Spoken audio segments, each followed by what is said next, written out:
Bienvenidos a nuevo más. Hoy venimos con lo que nadie notó sobre The Rock vs. John Cena. Ese combate creo que fue que 2010, no ni tanto 2011 creo. Y más o menos como parece. Entonces, me sorprende que Patrick últimamente está haciendo tanto contenido de WWE y eso me encanta, porque se man le pega cera edición. Entonces, es que no sé si dejarle subtítulos a ustedes en español, porque ustedes saben que YouTube traduce horrible. Entonces, bueno, a la de Dios Santísimo. Es que me da pereza ir pausando y todo, pero vamos a reaccionar a esto mientras como porque, güey, tengo hambre. Son las y 3 más o menos. Entonces, nada, yo dejo esto acá, yo subo esto acá y ya. Vamos a ver. Like the beef between John Cena and The Rock was nothing. On the surface, it seemed like the beef between John Cena and The Rock was nothing more than a typical scripted WWE segment. However, Cena would later admit that it was personal, and he meant every hateful thing he said about The Rock. So it became a real feud between you and The Rock. Oh my God, yeah. This is the part where I'm supposed to say, I look forward to WrestleMania because I personally respect The Rock. I don't. Now, it's interesting that Cena claimed to not respect The Rock when he followed his exact career path, becoming a WWE superstar, then leveraging that fame to secure opportunities in mainstream Hollywood productions. The Rock was loved in the WWE, but after he abandoned the business, he slowly ruined his public perception with his repetitive mediocre movies, pathological lies, hyperinflated ego, and stripping all of his humanity to become a walking advertisement. John Cena was one of The Rock's original haters, and he saw right through The Rock's phony character long before you and I did. And since then, he seemingly assessed all the mistakes The Rock made and now has the perfect blueprint of what not to do. And it's working perfectly. As The Rock's reputation is at an all-time low and his movies are bombing left and right, Cena's career is on a strong upward trajectory with no signs of slowing down. Today, we are going to analyze exactly how John Cena stole The Rock's legacy, becoming the actual People's Champion. Cena and Rock had nearly the exact same experience upon entering the WWE. They both desperately needed a rebrand since fans were not connecting with the character or lack of character they presented. Starting with Dwayne Johnson making his WWF debut as Rocky Maivia in 1996. Sí, en el Nicknamed 96. Blue Chipper, Johnson was Es una hired as ofensa the para WWF's series. first third-generation wrestler, as Ujú. his father and grandfather led a historic wrestling bloodline. Rocky became the company's Intercontinental Champion and wrestled his first WrestleMania match within months of entering the promotion. However, fans did not accept him with open arms. WWF fans became increasingly hostile towards Maivia, with chants of "Die Rocky Die" being heard during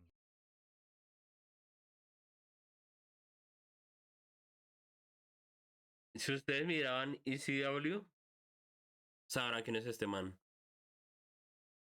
Este nunca se perdía en un solo show de ECW.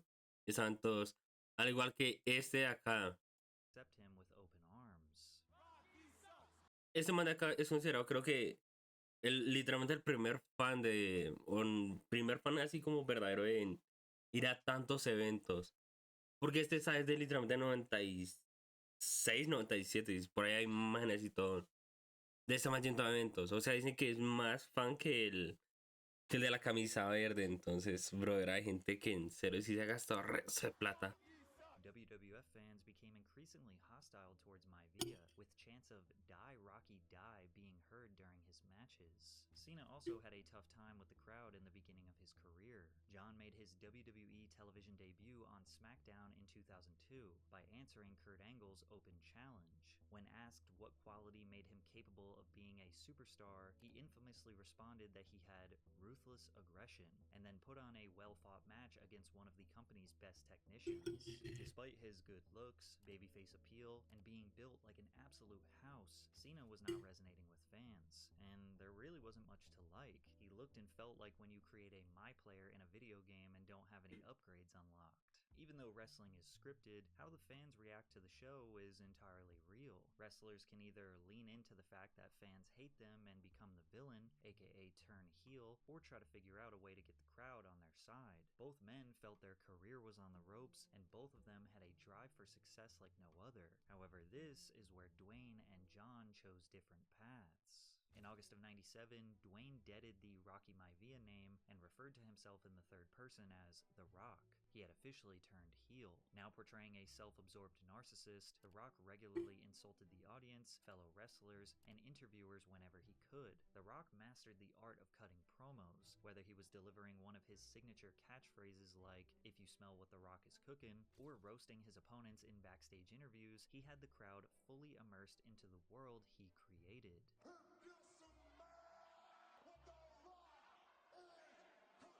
It was hard for The Rock to remain heel because the crowd loved him too much, which led to him dubbing himself the People's Champion. In order to stay heel, he aligned himself with Vince McMahon, who was unanimously hated by the fans as he represented the evil wrestling corporation. This became the perfect setup for The Rock to feud with Stone Cold Steve Austin, who was easily the fan favorite, plus he was already in a vicious battle with Vince. The Rock and Stone Cold's rivalry could be considered the greatest feud of all time, as these two were the biggest stars in the Attitude Era, which is unanimously agreed upon as the best era for wrestling. But that's not just the fans' opinion, it's objective fact. In the late 90s, the WWE was at its peak in average viewership and ratings. It was looking like The Rock was going to steamroll into the 2000s and have a career as dominant and long-lasting as Hulk Hogan. Then he did the unthinkable. At 32 years old, while he was still the #1 draw in the WWE, he retired from wrestling and pursued a full-time Hollywood career. Some criticized The Rock, saying that he turned his back on the fans that made him, and John Cena made sure he would not make this same mistake.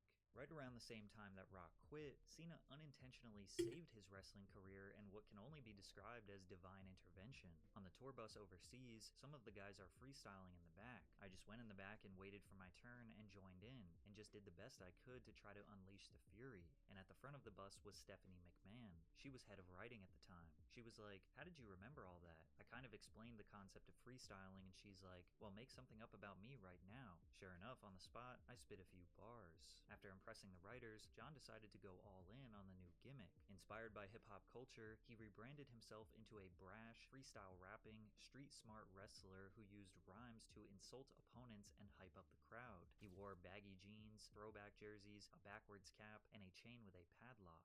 You need to hit them sit-ups too. You're not exactly the leanest. Forget seeing me, bro. You can't see your own penis. Fans loved when Cena roasted wrestlers with his bars, but even they weren't safe from his ruthless rhymes. Esa no la recordaba, pero es muy buena. Freestyle was whack.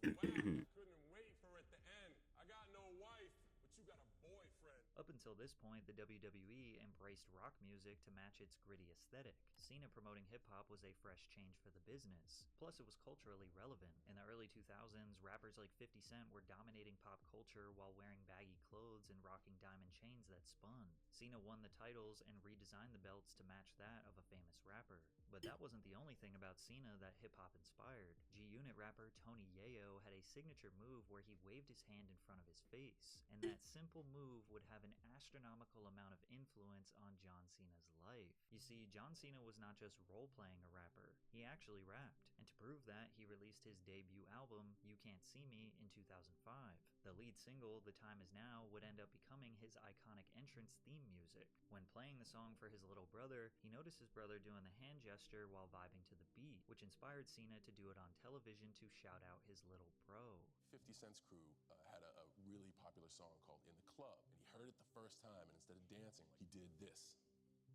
And I'm like, dude, what are you doing? He's like, no, everybody does this, man. Everybody does this. And he's like, you won't do it on TV. So what the hell do I gotta lose? What are you gonna do, fire me? Of course I'll do it on TV. But instead of doing this, I did this. The phrase, "You can't see me," was his way of taunting his opponents. It's kind of like saying, "You're not on my level." However, as a joke, fans took the phrase literally, pretending that Cena was actually invisible, leading to countless photos and videos where people pretended to not see John Cena. Check any Reddit thread or comment section throughout the internet discussing Cena, and you will see some sort of joke referencing that they can't see him. The meme has held strong for decades. Just recently, Kai Cenat and I Show Speed collabed with John Cena and both played into the joke. No, who y'all talking to? Oh, why y'all talking to yourself? What? No, begin with John. Where's he at? Where's he at? John Cena. Y después grita. John Cena, where's he at? From there, the internet took a liking to making John Cena-related memes. It's hard to explain why, he's just memeable. What kind of animal would John Cena be? A tiger, because he has the Are you sure about that? Are you sure about that? My personal favorite is Unexpected John Cena, which refers to a jump scare trend that interrupts. And while some other people would likely get annoyed if they Ouch. Ouch, mis oídos. were being made fun of by millions of people instead of being praised as the biggest, baddest dude on the planet, Cena embraces the memes, and he doesn't mind being the butt of a joke. And I never get offended. I love hearing it. I think it's extremely creative. It's something that's been in the internet cycle for so long, but it still never gets old. John showing admiration for what most would deem as annoying is just one of the many reasons why he is seen as a man of the people. Just like The Rock, Cena quickly exploded to the top of the WWE roster and was the face of the promotion. And also, just like The Rock, he stepped into an acting role as John Triton from The Marine. WWE Films, now known as WWE Studios, is crucial in expanding the brand beyond wrestling and into mainstream pop culture. They produced No Holds Barred, one of the first films that helped launch Hulk Hogan's acting career. The company also co-produced The Scorpion King, a film that introduced The Rock to Hollywood. Now, the WWE hoped The Marine could do the same thing for another superstar. However, Cena admitted that he was not ready to step into film. It was actually Vince McMahon who basically ordered him to do it. Vince said, hey, I got to send you to Australia. I said, okay, what am I doing? He said, well, you're going to be in a movie. Okay, when? I got to send you in 10 days, but I pretty much left a small meeting in his office and packed my bags. Even though The Marine received mostly negative reviews, it garnered over $22 million at the worldwide box office. As soon as The Rock got a taste of Hollywood, he planned his exit. Cena did the exact opposite. He wanted to stay in the squared circle and help boost up the industry that made him who he is. However, playing the role of a US Marine did help Cena shed his Doctor of Thugonomics gimmick. He retired the Solo sports personaje. and massive chains and slowed down on the rap promos. Instead, Cena flipped his backwards cap forward, wore dog chains, and preached patriotic values of hustle, loyalty, respect. As the face of the company, Cena held the WWE's most prestigious title for a combined 793 days. He would briefly lose the belt only to make a heroic comeback and reign champion.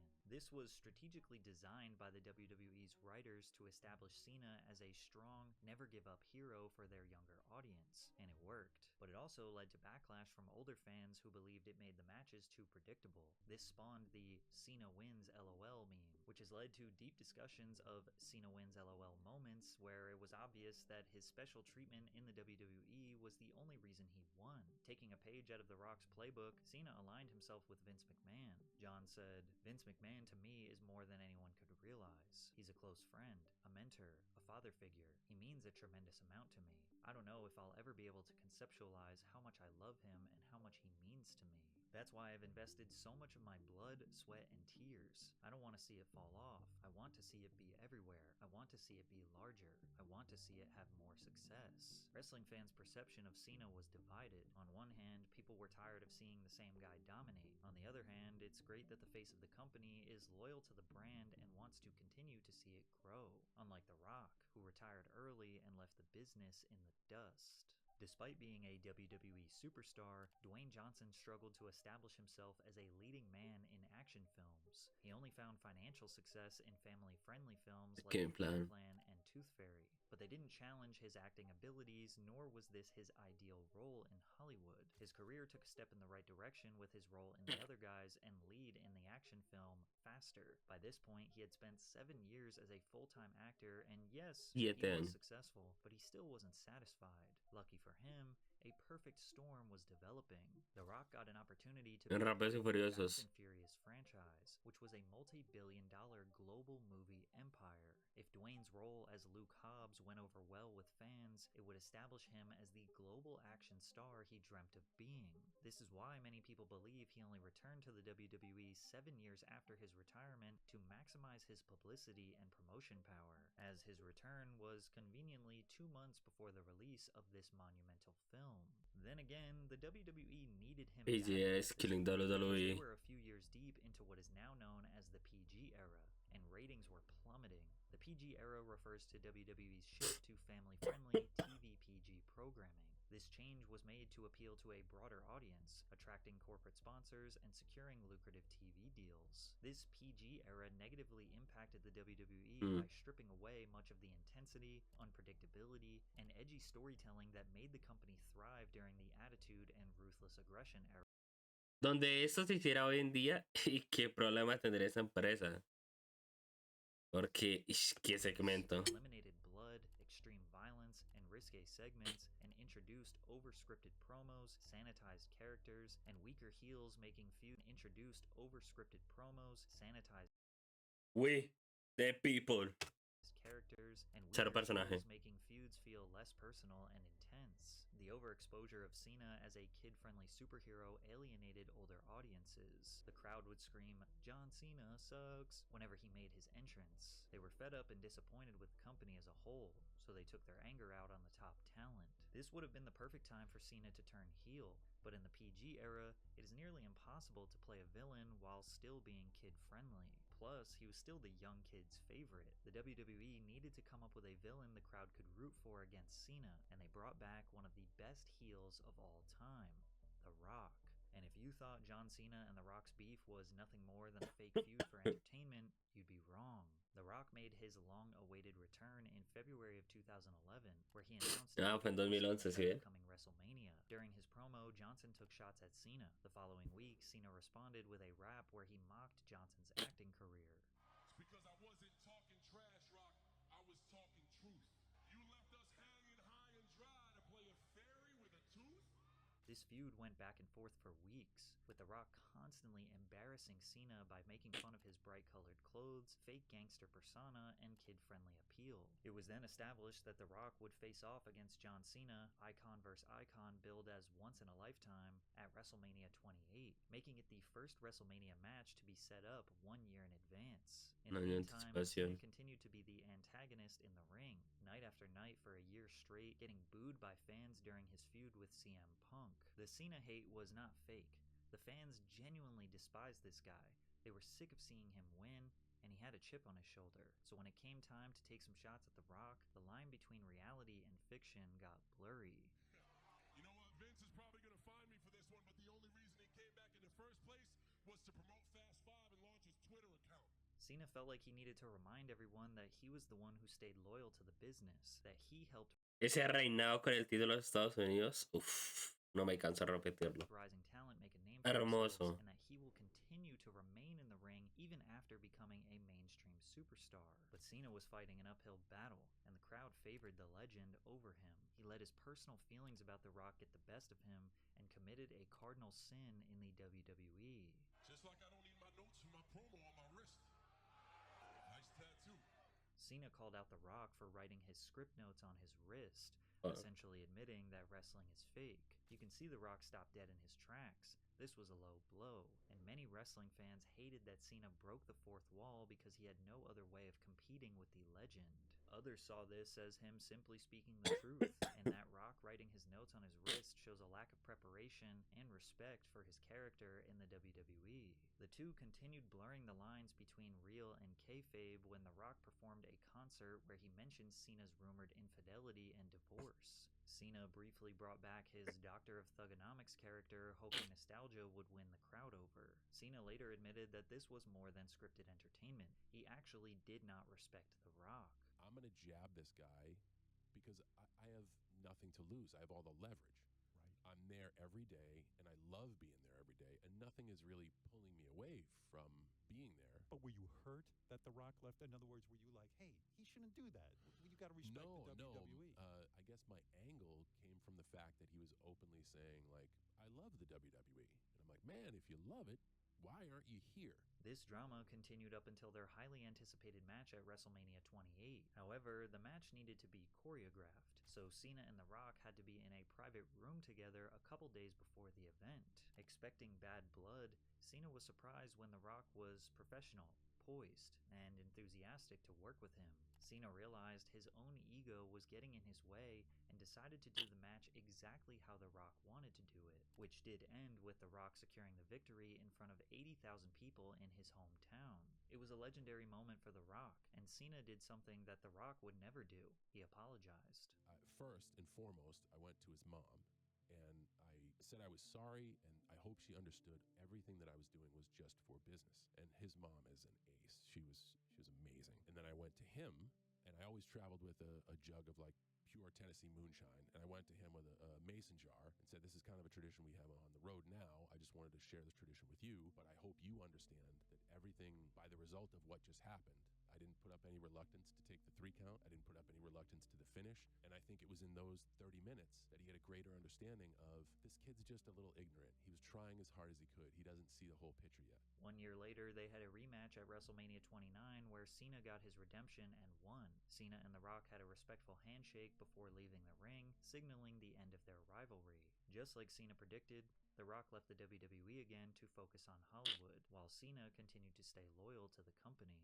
The Rock and Cena's feud was the last glimmer of excitement in the WWE, as the company's sad and slow demise was ever present in the 2010s. Social media made it easier for wrestlers to diminish the illusion of characters and storylines. The roster was objectively more athletically talented, but the company seemingly abandoned all effort into storytelling. Additionally, WWE's monopoly over the industry left little competition, making the product feel stagnant compared to the more edgy and competitive eras of the past. I don't think anyone would blame John Cena if he decided to retire at this point, but at the WWE's lowest moment, he decided he would do whatever he could to help the company. He created the US Open Challenge, where each week he would come to the ring and allow any WWE wrestler to face him for the US title instead of strictly defending his title at pay-per-view events. By defending the title weekly, Cena elevated its status while also showcasing new and rising talent, giving competitors in the locker room a platform to shine in high-profile matches. After 10 years at the top,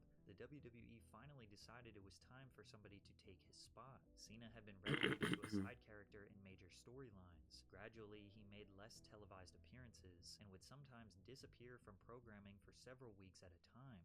And that's because he, just like The Rock, was transitioning to Hollywood. Cena appeared in the war thriller film The Wall, a tense, minimalist story set during the Iraq War, focusing on 2 American soldiers pinned down by an unseen enemy sniper. He also reprised his role as Roger in the buddy comedy Daddy's Home 2, opposite Will Ferrell and Mark Wahlberg. He also appeared in the animated comedy film Ferdinand, where he played the main protagonist. Ferdinand was a commercial success, and would be nominated for Best Animated Feature at the 90th Academy Awards. Meanwhile, the WWE's next new superstar, Roman Reigns, was quick to call Cena a hypocrite for becoming the thing that he hated about The Rock.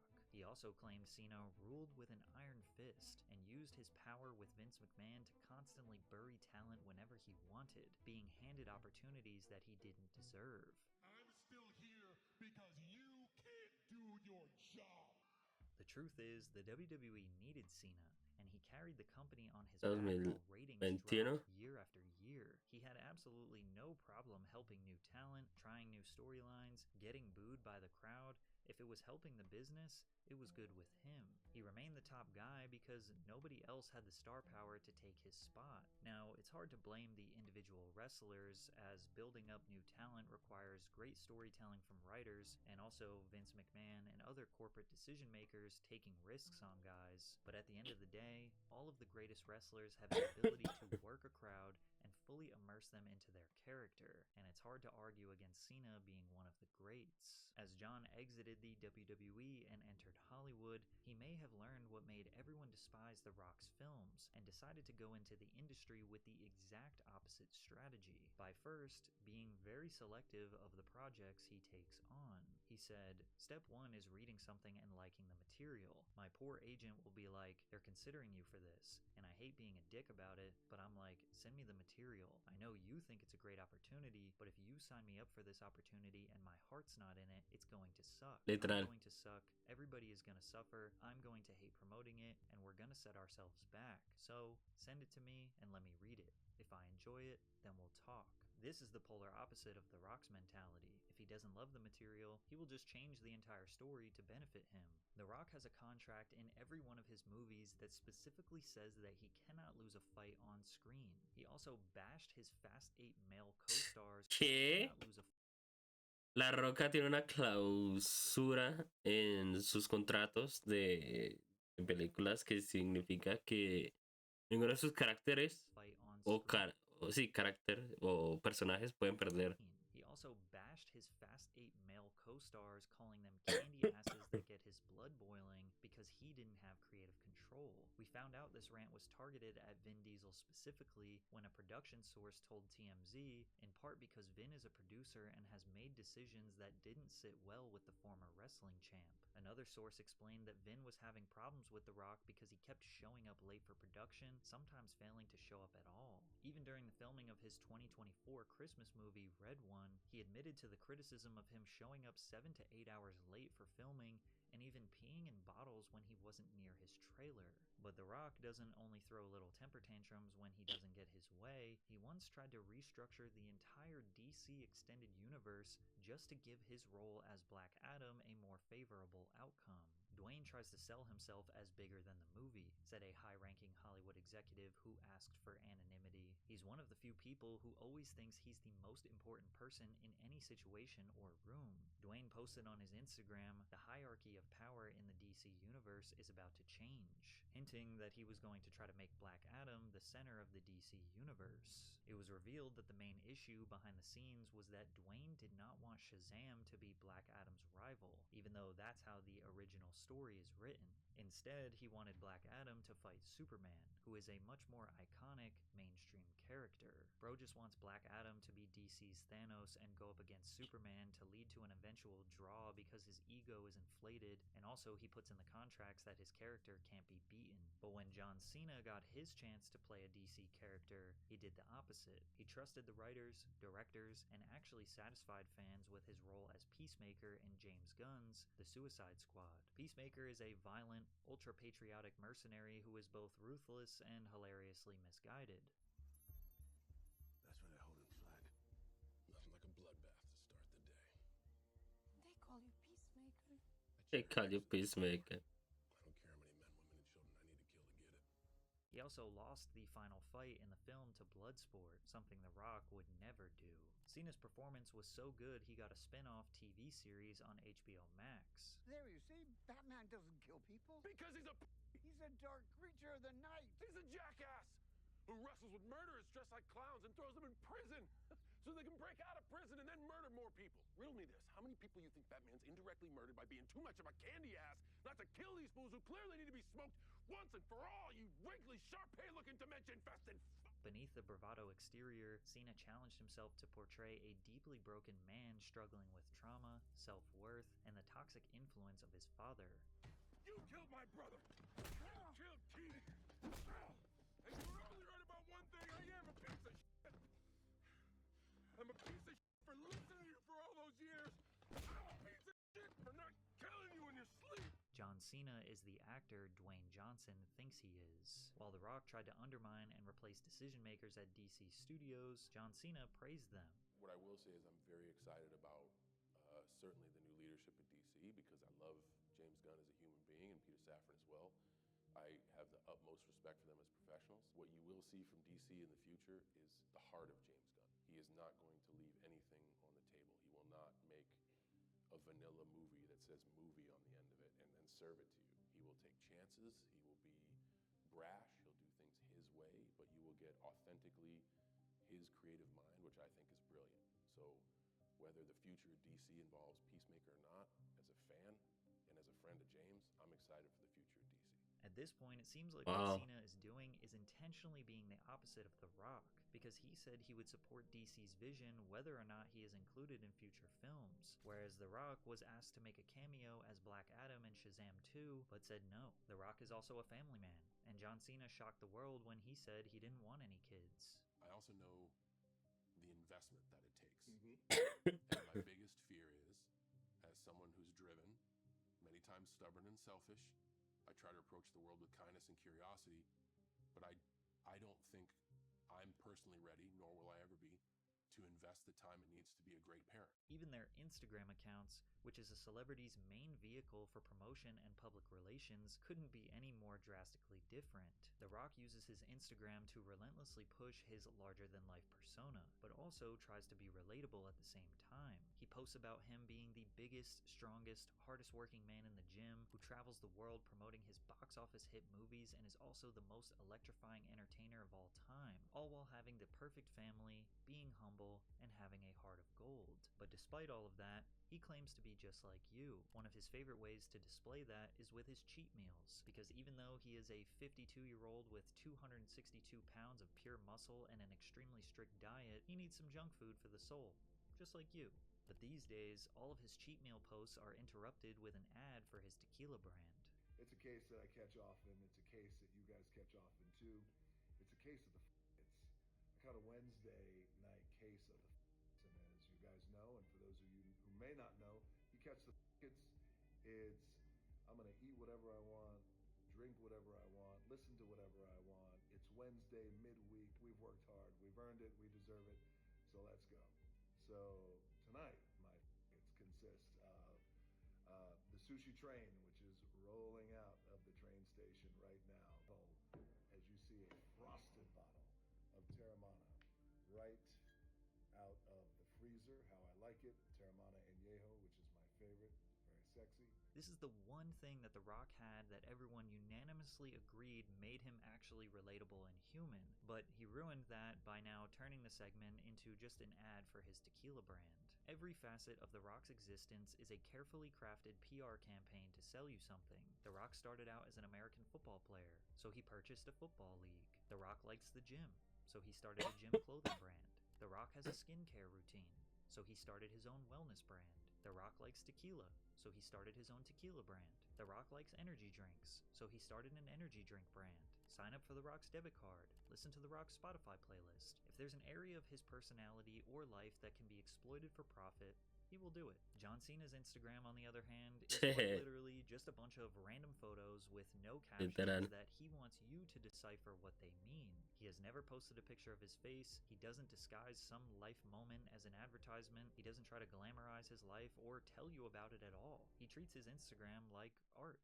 It has become like art, and I think there's not enough vehicle for interpretation nowadays. Everything is presented and thoroughly explained. I want people to think for themselves, and I've dropped some serious clues and spoilers on there and like real inside baseball stuff, but if you're not looking for it, you don't know. And I don't care if you know, because that's not the point. The point is if you come to there as a forum, you can check out the images, you can get a look into my life, or maybe you can get a look in your own life. And The Rock thinks that what his art is authenticity. Do you consider yourself an artist? I have a theory about what your art is, but I'm curious what you think. What I feel the art is authenticity.